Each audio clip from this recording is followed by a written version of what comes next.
What is something that everyone accepts as normal that scares you? When all those kids in Pinocchio turned into donkeys. That one kid crying for his mama before barking like a donkey terrified me as a kid. I'm very curious how they are going to do it for the live action version. Please no. Del Toro is making it so. Yes. It feels like these are not normal times and it scares me what peak crazy might be. It's starting to get to me. Same. I've developed anxiety and now I'm depressed and hate everything. It's like being in prison.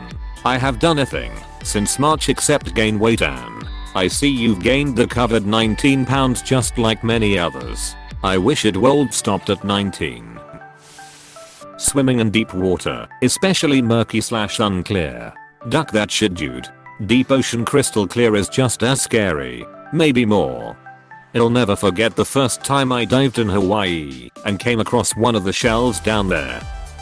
Holy duck, my heart rate spiked as I realized how massive the world of the ocean is. I can't even look at the ocean shelf drop-offs on Google Earth.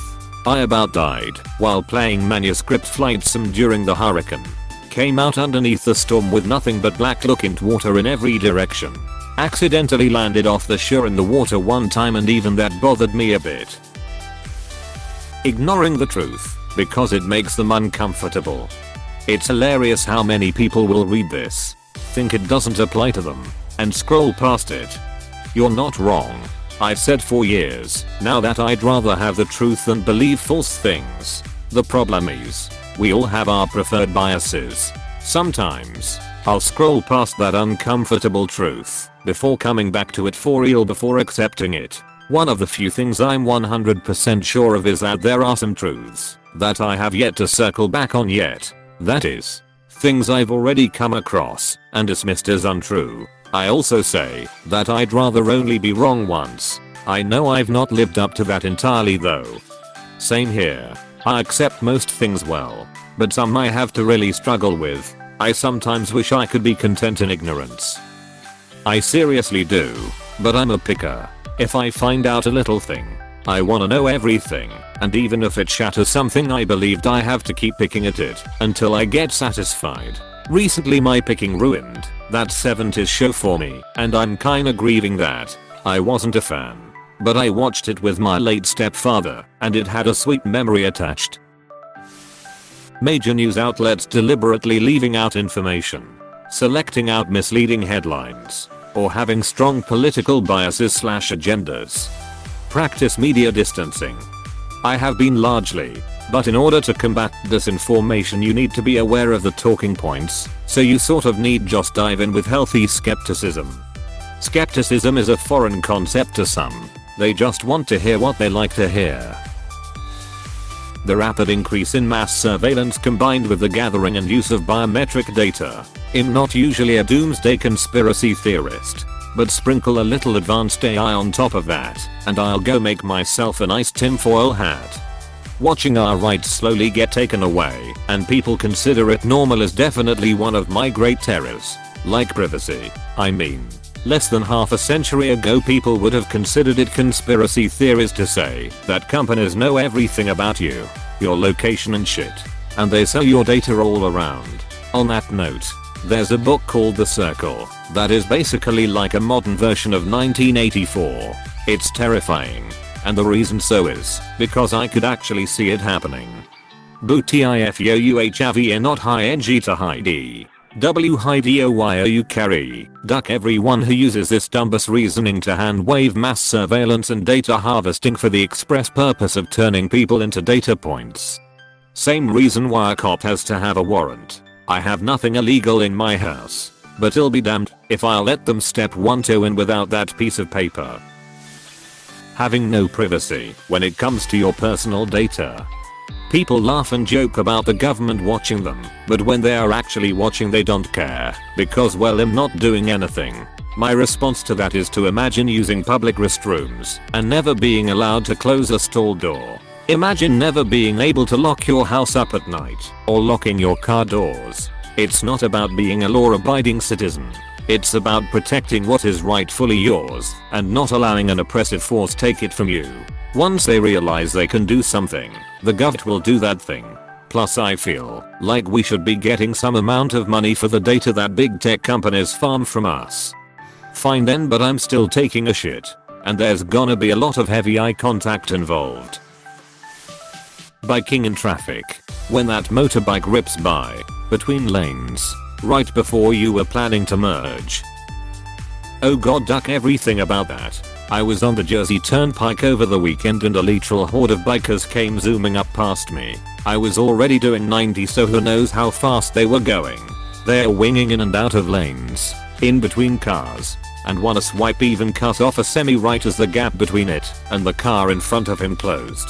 Then the stragglers came, and I didn't want to be anywhere near them going between me and another car. So I waited for a bunch to yeet themselves into the far right lane and then come back in front of me in the left and moved over once they finished so the jackoffs could scream past me without splitting the difference between two cars already going 85-90 miles per hour. Shit's wild. That's just terrible. I'm for responsible lane splitting, but that isn't it. When traffic is at a standstill, waiting between cars is dangerous, and it's too easy for a car to merge into you because you're not visible enough on the bike. That doesn't mean I'm an asshole who zips between cars as quickly as possible. It means you slowly think 15 miles per hour, filter through when the alternative is being mistaken for a free space in stop traffic. Having to work more than one job to survive. I used to be in shock at school when our history teacher would tell us about people working 14 to 16 hours during Industrial Revolution. Guess what? It has barely changed. Yeah, it's really messed up.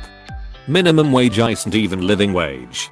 Worse, despite being introduced as a wage, not just enough to survive on, but thrive on.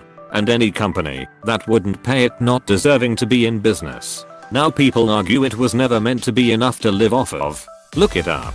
You can't miss it if you look into it at all. Unfortunately, my own mom is one of those people that says it was never meant to be lived off of. Driving. It terrifies me. Yup, the idea that I could do everything right but someone around me could be the one to mess up and kill me or someone I love. The amount of plastic in everyone's homes in the form of temporary food packaging. It doesn't seem like much until you pay attention to it and then think about how much of it you alone are guilty of discarding. This stuff is literally everywhere, even in the lowest parts of our oceans. Yes, and all the plastic useless / single use shit filling the stores all the time.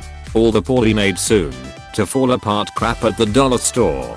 Those trinkets every chain store has on hand for the person that's impossible to buy for, or token gifts for people you barely know that they will never use. Who pulls out a tic-tac-toe game set, or novelty beer glasses, Star Wars Pez dispensers, because the only thing you know your step-cousin-in-law likes is Star Wars and you're on a budget. Millions of new Christmas decorations, because consumerism has convinced people your tree can't have the same look every year. Gotta change that shit up. Why not have 2 Christmas trees? None of that shit is essential. And all of it arrives in the store in plastic packaging. And possibly leaves the store in a plastic bag. This world is sick. And it's seen as completely normal. I walk through the store at times and think about how much of the plastic is just completely unnecessary. You don't really notice it if you're not thinking about it too much, because it's so normalized to you. Instead, walk through and actively pay attention to how much plastic is on each and every product, and it'll boggle your mind. Also, the amount of perishable, completely edible, delicious food that likely won't get sold out and just wasted to a landfill, maybe even composted, if it's lucky. I used to go dumpster diving as a way to get food cheap, and it's crazy how much perfectly good completely packaged food you can find just sitting in the trash. Having kids. The thought alone makes me stressed out. The great thing about it is, you don't have to. I should really get a vasectomy. Snip snap snip snap. Love that episode. Dying lingering. Painful deaths that last for weeks, months, or even years, because we're afraid of death and anti-euthanasia. If other people want to die naturally, that's up to them, and they've got every right to do so. But if I'm one day facing a long, painful death, I want to be peacefully and painlessly killed via euthanasia. and I should have the right to do so without risking the doctor performing the procedure going to jail. To be clear, I do not want to die via euthanasia either. The ideal way of going would be peacefully in my sleep, or alternatively, some kind of instant death via explosion, or whatever. I would prefer to die without artificial means to either end or prolong my life. But euthanasia should be available as an option, not a requirement, for those who want it and are facing terminal illness. It bothers me even more with stuff like dementia. I don't want to lose who I am. Why can't I make a directive that says take me out when it gets too bad? Last 4 generations of women on my maternal side has gotten dementia at 80 but lived till 90 over 93 years old. My mom is 83 and I'm caring for her now. I've already made the decision to not do this to my kids. Around 75 I'll take care of myself. Watching a person disappear is terrible. I won't do that to my kids. This same thing is currently happening with my grandma. It's very scary and upsets me a lot. That I'm supposed to just bleed for a week every month. For 30 odd years of my life. Who invented this abysmal system? I think also how normalized our pain is that when it's something serious like endometriosis it takes years to diagnose because it's dismissed as normal to have pain. Getting in a cylinder made of sheet metal and insulation and sitting in it going 800 km/h through the icy vacuum 30,000 feet above the earth. Compared to getting into a contraption that also runs on a dangerous, highly flammable liquid. Driving through a whole bunch of other people who don't care about the rules of the road over a long distance. Such that you'll get tired and less likely to notice some idiot stunt until too late. Please, at least finish passing me before starting to swing over in front of me. There's little traffic surrounding your plane, except at takeoff and landing. The speed means it's spending less time in transit, so less chance for something to go wrong. Unlike cars, the plane is being re-examined between every flight. The pilots are held to far higher standards than normal drivers. Flight has risks, but there's far more mitigation compared to cars. And that's leaving out big cities and the tendency for traffic to go from 70 or higher to 0 for X or construction. Then floor it once past the scene despite a sign saying there's another wreck in a mile. Your car is literally powered by explosions. The fact that most of the current generation of working people in this country won't be able to have their own homes. I know a couple that will finally have paid off their home after retirement. It's a real shame. And it's not in America either. This is a worldwide issue for some reason. Europeans and the Japanese have it just as bad. The fact that we are expected to pay a mortgage on single or double income of like 40k maybe, depending on your position. Also where you live. I'm in LA. It'll be a miracle if I don't have to rent one day.